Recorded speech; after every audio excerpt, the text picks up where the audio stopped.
প্রকৃতি ও জীবন অনুষ্ঠানে আপনাদের সবাইকে স্বাগতম। বাংলাদেশের জীববৈচিত্র্য, প্রকৃতি ও পরিবেশের নানা বিষয় নিয়ে আমাদের এই অনুষ্ঠান প্রকৃতি ও জীবন। আমাদের জীবন আর প্রকৃতি একে অপরের সাথে গভীরভাবে জড়িত। এর নদ নদী, জলবায়ু, গাছপালা, প্রাণী, আমাদের সাথে এদের সম্পর্ক, সচেতনতা ও করণীয় তুলে ধরতেই আমাদের এই অনুষ্ঠান।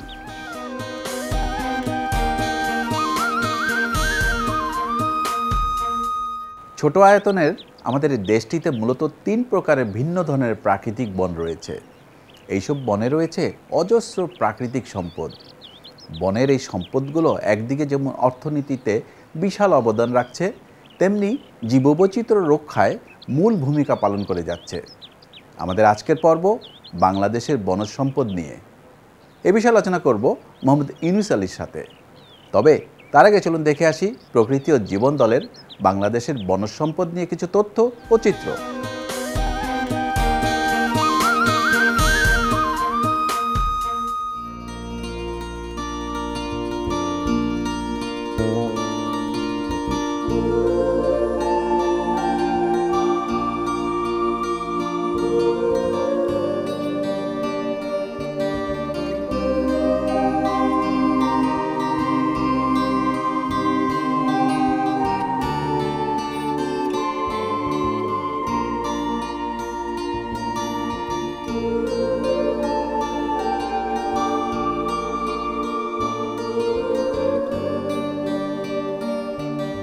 সবুজ শ্যামলিমায় পূর্ণ আমাদের এই দেশ বৈচিত্র্যময় বনভূমির প্রাণকেন্দ্র।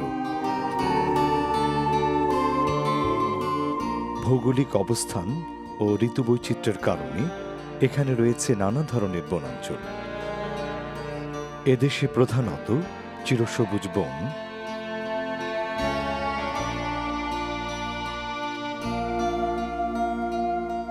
আংশিক চিরসবুজ বন, আর্দ্র পত্রঝরা বন বা শালবন,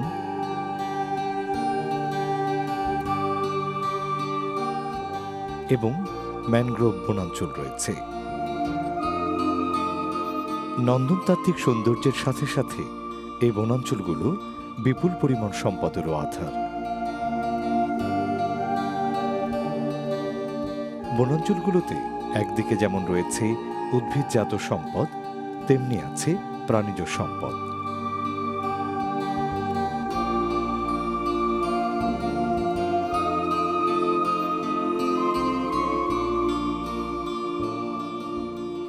কাঠ, বাঁশ, বেত, মুক্তা, গোলপাতা সহ নানান উদ্ভিদজাত সম্পদের সাথে রয়েছে ছোট বড় অসংখ্য বন্য প্রাণী সম্পদ।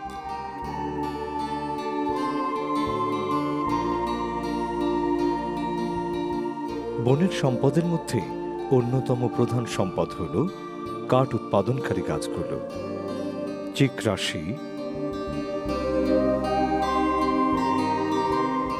তেলসুর,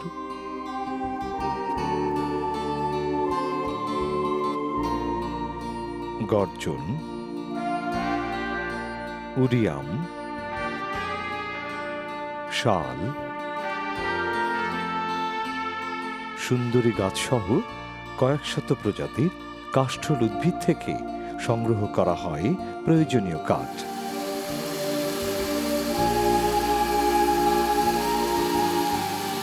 এই কাঠ আমাদের দৈনন্দিন ব্যবহারের চেয়ার, টেবিল, আলমারি ইত্যাদি আসবাবপত্র হতে শুরু করে ঘরের দরজা, জানালা, রেল লাইনের স্লিপার, নৌকা সহ নানা ধরনের জিনিস তৈরির কাজে লাগে। বিভিন্ন স্থাপনার নির্মাণ কাজেও কাঠ ব্যবহৃত হয়ে থাকে। কাঠ দিয়ে তৈরি হয় নানা ধরনের শিল্পকর্ম। এছাড়া বন থেকে সংগৃহীত শুকনো পাতা ও কাঠ আমাদের জ্বালানি চাহিদার অনেকটাই পূরণ করে থাকে।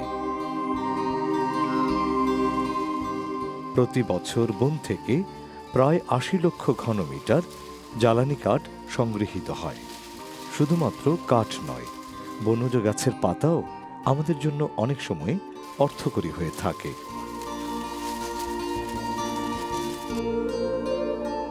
সুন্দরবনের নদীর দুই তীরের সারিবদ্ধ গোলগাছের পাতা আমাদের অন্যতম অর্থকরী বনজ সম্পদ।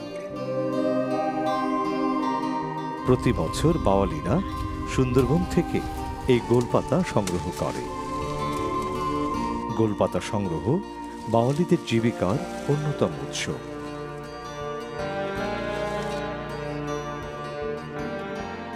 গোলপাতা প্রধানত ঘরের ছাউনির কাজে ব্যবহৃত হয়ে থাকে। এছাড়াও বেড়া ও নৌকার ছাউনি তৈরির কাজেও গোলপাতার ব্যবহার দেখা যায়।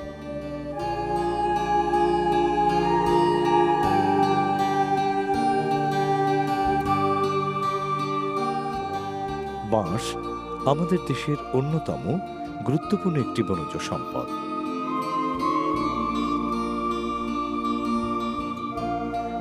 দেশের বিভিন্ন ধরনের বনাঞ্চলের পাশাপাশি গ্রামীণ জঙ্গলময় এলাকাগুলোতেও বাঁশের দেখা মেলে। আমাদের দেশে নানান ধরন ও বৈশিষ্ট্যের প্রায় ৩৩ প্রজাতির বাঁশ রয়েছে। বিভিন্ন কাজে বাঁশের বহুবিধ ব্যবহার দেখা যায়। ঘরবাড়ি তৈরির নির্মাণ কাজ অথবা বাঁশ দিয়েই সম্পূর্ণ বাড়ি নির্মাণ করা সহ আমাদের নানাবিধ ব্যবহার্য সামগ্রী বাঁশ দিয়েই প্রস্তুত করা হয়। পার্বত্য অঞ্চলে কচি বাঁশ বা বাঁশের কোড়ল খাদ্য হিসেবেও গ্রহণ করা হয়।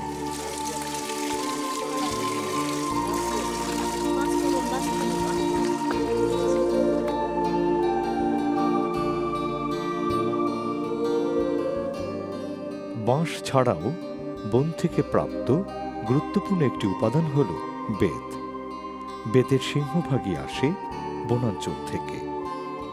বেত থেকে তৈরি হয় চেয়ার, টেবিল, সোফা, দোলনা সহ আরো অনেক দৃষ্টিনন্দন ও টেকসই সামগ্রী।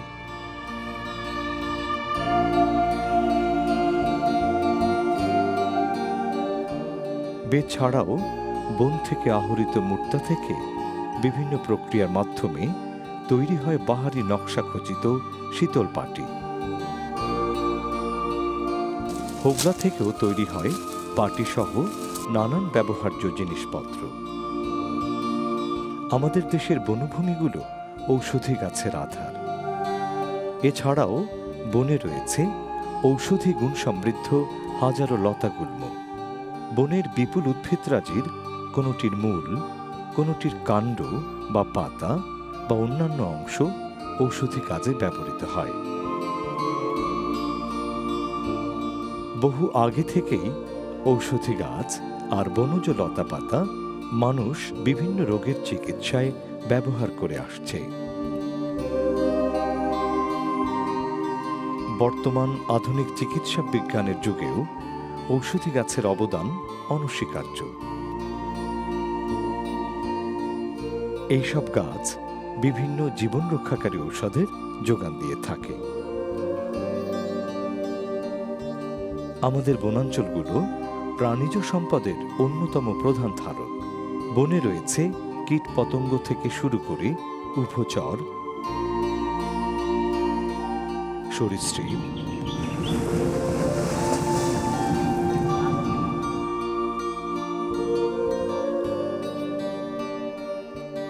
পাখি ও স্তন্যপায়ী প্রাণীদের এক অপূর্ব সমাহার।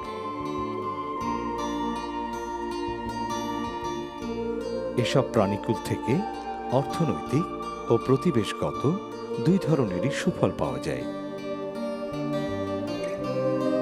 ক্ষুদ্র পতঙ্গ যেমন মৌমাছিরও রয়েছে ব্যাপক অর্থনৈতিক গুরুত্ব।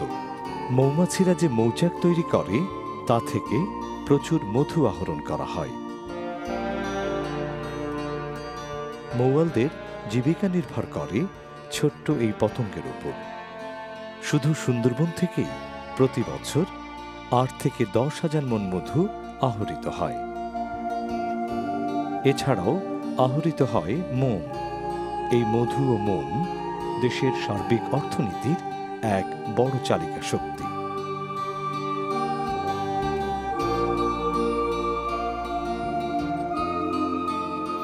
বনের বিভিন্ন ধরনের বন্য প্রাণী একে অপরের সাথে এবং অন্যান্য বনজ সম্পদের সাথে একটা শৃঙ্খলে জড়িত। এইসব বন্যপ্রাণী গভীরভাবে মিশে আছে বনভূমির প্রতিবেশ ব্যবস্থার সঙ্গে। ছোট বড় প্রত্যেকটি উদ্ভিদ আর প্রাণী এক একটি শৃঙ্খল বা চক্রের প্রতিনিধিত্ব করছে, যা বনের অন্যতম বড় সম্পদ।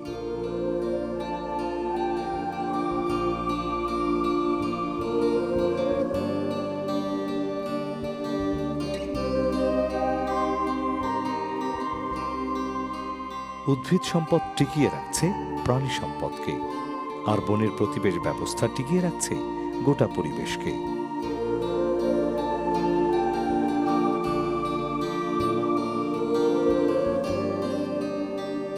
প্রকৃতির আশীর্বাদ পুষ্ট আমাদের এই দেশ বনজ সম্পদে একসময় অনেক সমৃদ্ধ ছিল। তবে অনিয়ন্ত্রিত ও অবৈধ সম্পদ আহরণ বনভূমির জন্য হুমকি হয়ে দাঁড়িয়েছে।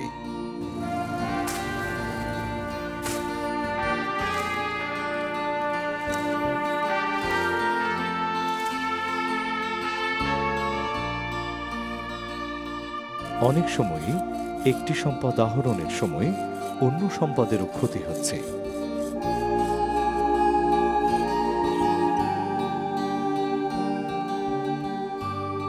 পরিকল্পনাহীনভাবে সম্পদের অধিক আহরণ আমাদের জন্যই ক্ষতির কারণ হয়ে উঠতে পারে। বনজ সম্পদের এই বিশাল ভাণ্ডার রক্ষায় প্রয়োজন আমাদের সদিচ্ছা, সঠিক ব্যবস্থাপনা ও সম্পদের পরিকল্পিত আহরণ। তবেই এই নবায়নযোগ্য প্রাকৃতিক সম্পদের মাধ্যমে পরিবেশের সাম্যাবস্থা বজায় থাকার পাশাপাশি দেশের উন্নয়ন সম্ভব হবে।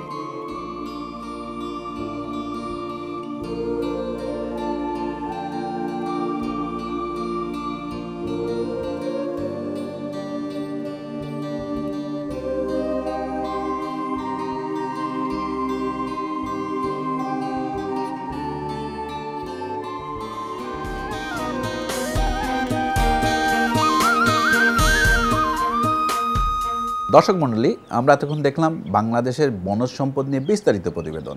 এবার কথা বলবো আজকের অতিথি মোহাম্মদ ইউনুস আলীর সাথে। আপনার কাছে আমার জানতে ইচ্ছে করছে যে বাংলাদেশের যে বনাঞ্চলগুলো আছে বিভিন্ন অঞ্চলে এবং এতে যে সম্পদ আছে তার বর্তমান অবস্থা কি? 1947 পরবর্তীকালে এই বনের যে জীববৈচিত্র্য ছিল, যে সম্পদ ছিল, এই ক্রমবর্ধমান জনসংখ্যার চাপে এবং মানুষের জীবন এবং জীবিকার প্রয়োজনে এই বন অনেক সংকুচিত হয়েছে, এটি সত্য। তবে বাংলাদেশ সরকার, বন বিভাগ, পরিবেশ ও বন মন্ত্রণালয়ের উদ্যোগে স্বাধীনতা পরবর্তী কাল থেকেই বন ব্যবস্থাপনায় বেশ কিছু যুগান্তকারী পদক্ষেপ গ্রহণ করেছে।